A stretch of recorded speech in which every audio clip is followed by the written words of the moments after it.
Once there was a wealthy man who had two sons.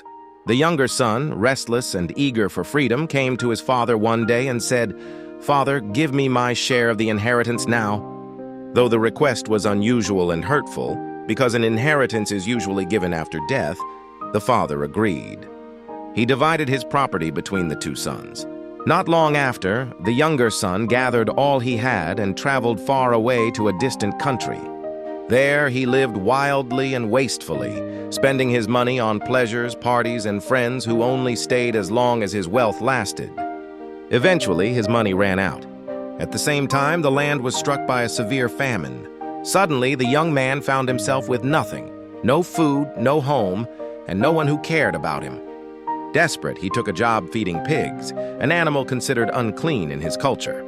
He was so hungry that even the pigs' food looked tempting. It was then that he came to his senses and said to himself, "Even my father's servants have more than enough food. I will go back home and say, 'Father, I have sinned against heaven and against you. I am no longer worthy to be called your son. Make me like one of your hired servants.'" With a broken heart and an empty stomach, he began the long journey home. But while he was still far away, his father saw him. Overwhelmed with compassion, the father ran to him, embraced him tightly, and kissed him. The son began to speak his rehearsed apology, but the father didn't even let him finish.